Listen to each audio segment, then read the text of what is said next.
deals with the thing called exponentials, and so we're going to do an introduction to exponential equations. You maybe have heard the phrase something like COVID is rising exponentially, and to really look at what that means, we're going to look at what an exponential equation means and how does it really look, and then we're going to do a bunch of different examples. You're going to need these examples in order to do this on Delta Math, and so make sure that you copy these notes down, maybe post them also. But these notes are going to be super important for you to get this, to understand what's going on. So I just made this problem up. If one student at school has COVID and infects 2 other students per day, and then they in turn infect 2 other students per day, how many students are infected after 10 days of school? So what you want to think about is you go, okay, well, in day 1, there is that one person, and they infect 2 more people. So total infected at the end of day 1, there were 3 people. So then we get to day 2, and those 3 people come to school, and each of those 3 people infect 2 more people. So total, they infect 6 people that day. And so at the end of day 2, 9 people are infected. Get to day 3,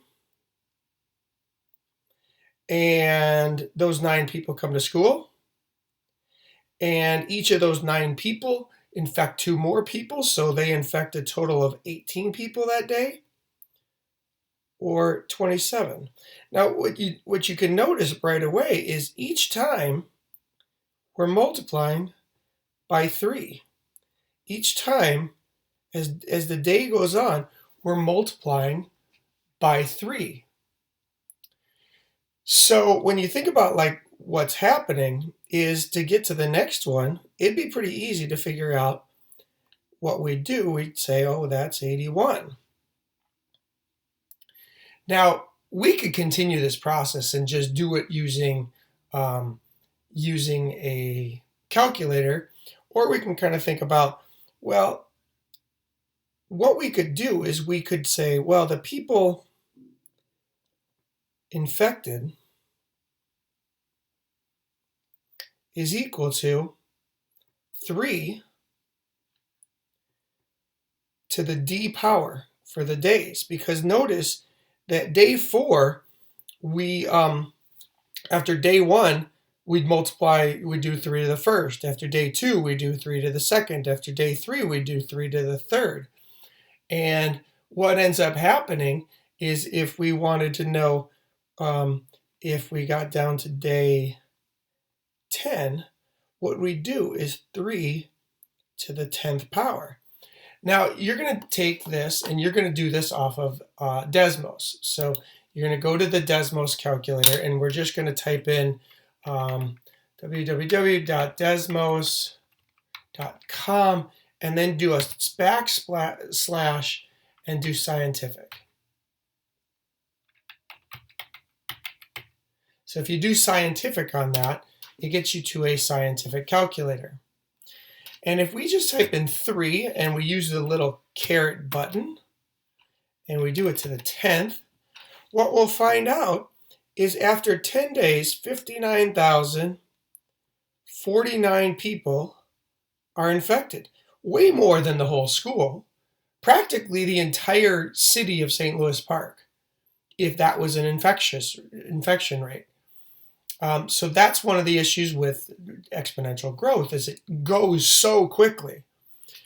So that's how many people would be infected after 10 days.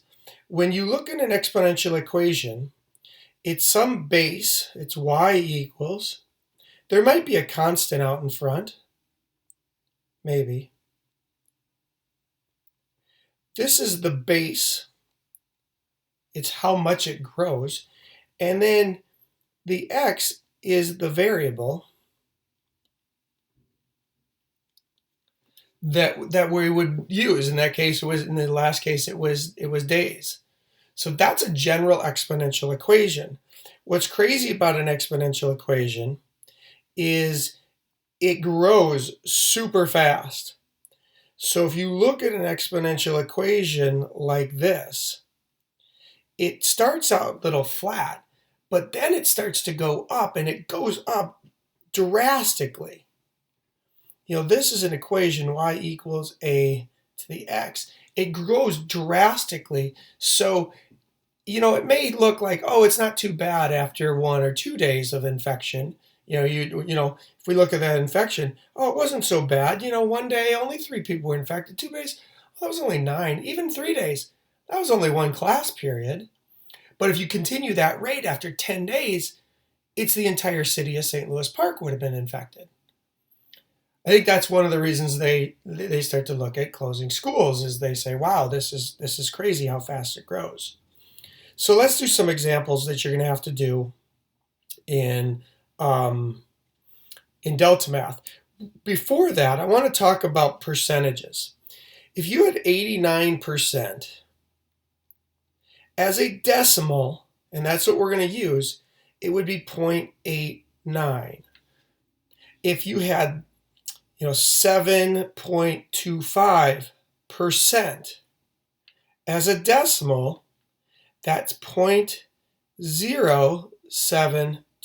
You're going to move that decimal place 2 places to the left when you think about converting it to a decimal. And you're going to have to think about that as you're doing some of these problems. So take something like this. Person invests $82,100 in an account earning an annual rate of 4.3 compounded continuously. So we got this initial amount right here.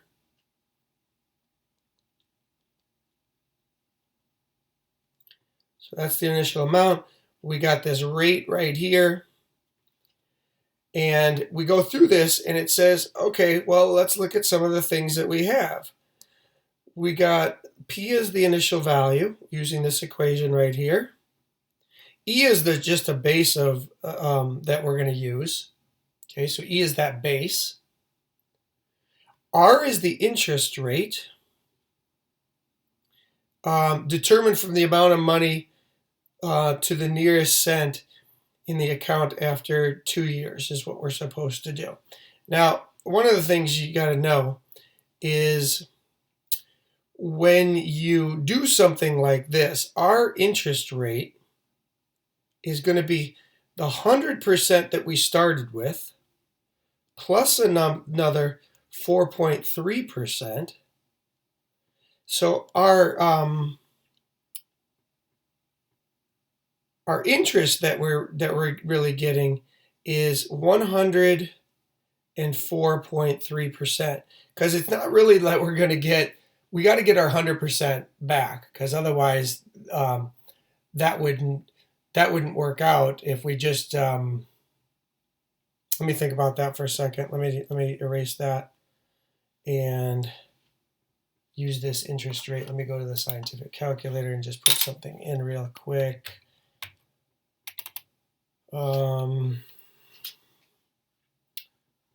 Let's see if it'll just accept E. I think it will.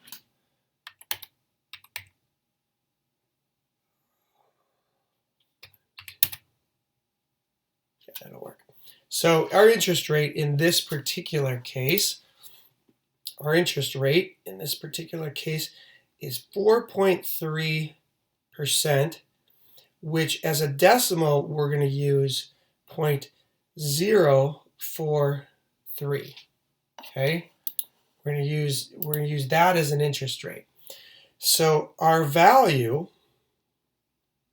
is equal to the amount of money that we start out with times E, which is that base. Remember, that's our base. Our interest rate in this case is 0.043. And our time is 2 years. So we're going to put 2 there. So let's go to our, this is the calculation. So we're going to go to a scientific calculator in Desmos. We're going to type in 82,100.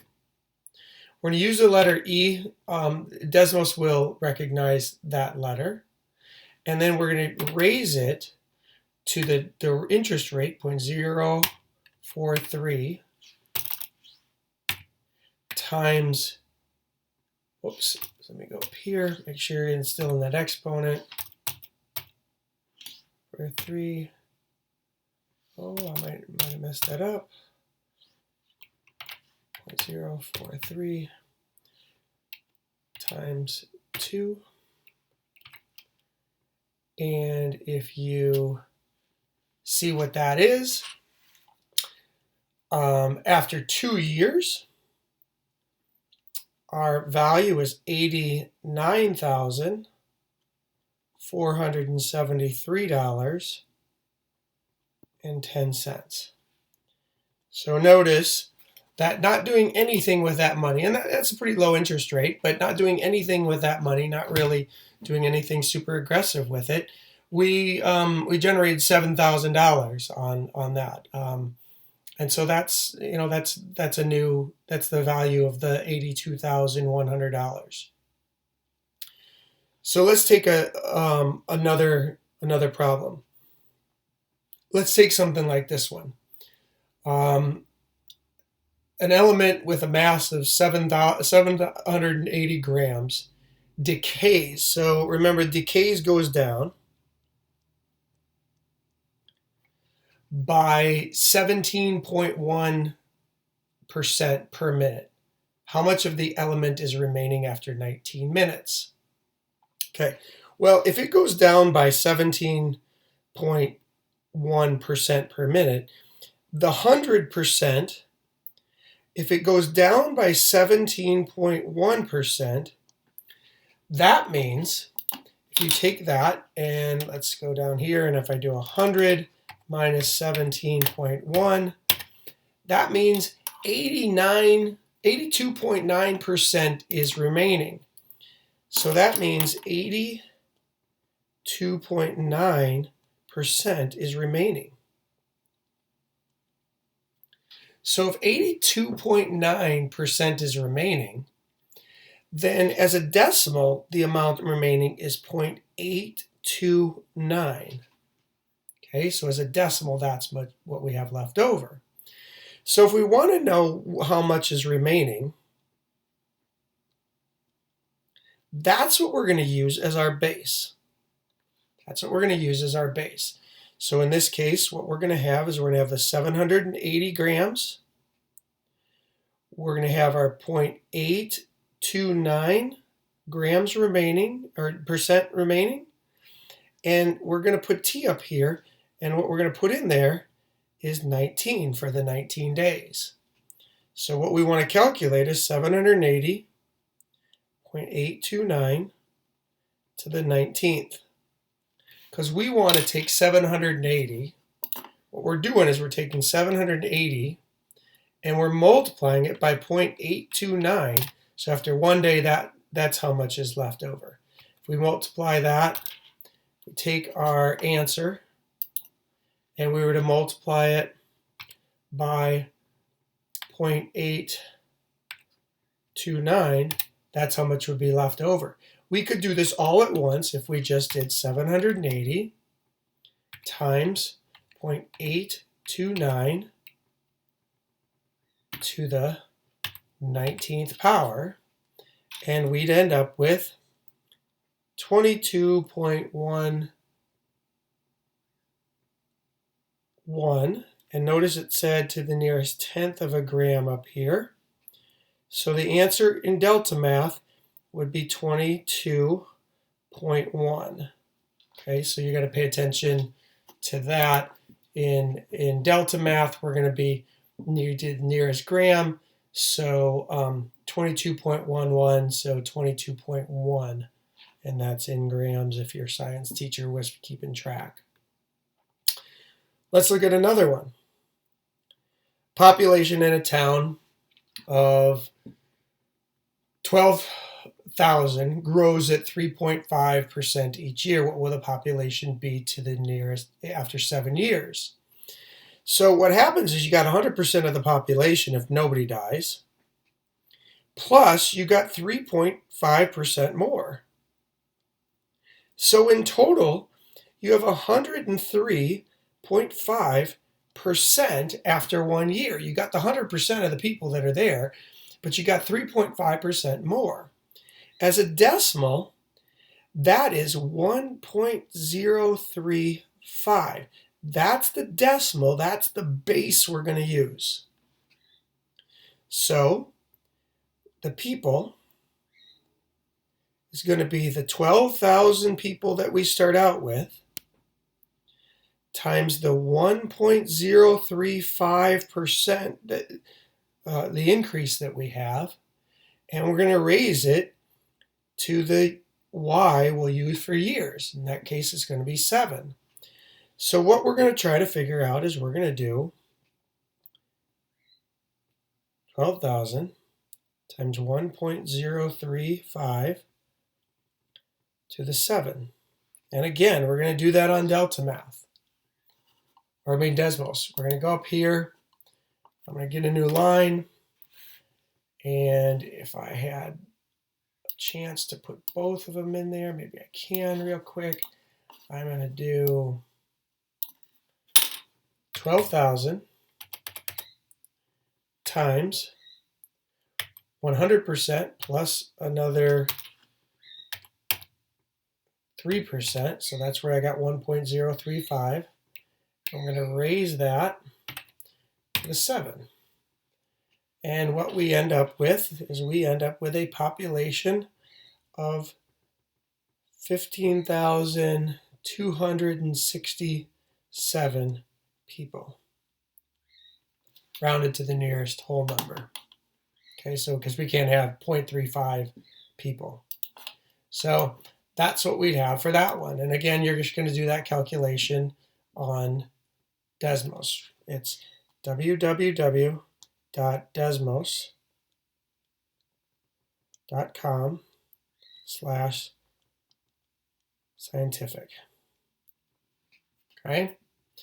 Now, I'm going to skip this one, so you don't have to copy this one down. I'm going to cross that out on Delta Math.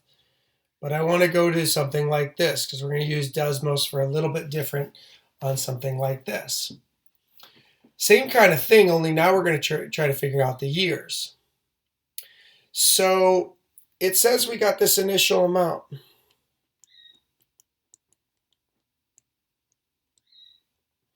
And we're going to put this initial amount in an interest rate of 7.25%. So this is how much it grows. So we have our 100% of our investment. If we don't do anything, we put it in our shoe, in a drawer in our dresser. Plus, because we're putting it in a thing that grows, plus another 7.25. So we're always going to end up with 107.25%. So that's 1.0725. Again, that's our base. That's the base that we're going to use.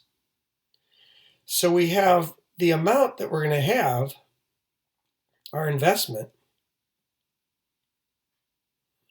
is going to be equal to the $2,500 we started with times the 1.0725 to the T years. So what we're going to do with this is we're going to take this and we're going to try to figure out how long it's going to take to reach 3,100 or 13,100. So we really want to know this.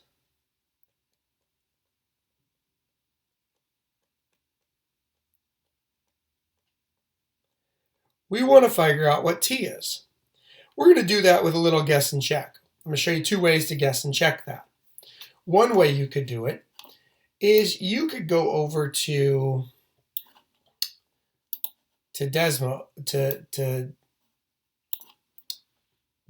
Delta Math, or Desmos, And what I could do is I could say, okay, well, let me just try a couple things. 2,500 times 1.0725 to the, let's try 5. Notice that's only 3,547. We're supposed to get up to 13,100. So let's put in 10. Well, now we're up to 5,000. Let's put in 15 years. Well, now we're up to 7,000. So they're getting closer. Let's put in 20 years. Well, now we're up to 10,000. So let's put in 30 years. Well, now it's up to 20,000. So that's clearly, we've gone too far. So you can kind of just do a little guess and check. 25 years is 14,000. So we're getting closer. 22 years, that's a little too small. So 23 years. Well, that's a little too small. So 24 years. Yeah, there's a good number. So after 24 years, so it's around 24 years. So that's if it's compounded every year. So it'd take a little while to get that $2,500 to actually get to $13,000. At that annual interest rate of 7.25%. Okay. And I am going to cross this one out too. So those are the types of problems that you're going to have to do today, is stuff like that. We could also do this last one if I wanted to show you. We're just going to leave it that way. Okay, we'll just leave it that way. You could use the Desmos graphing calculator as well, and you could manipulate that if you're really good with the graphing calculator. So hopefully that makes sense. Good luck, and I will talk to you later.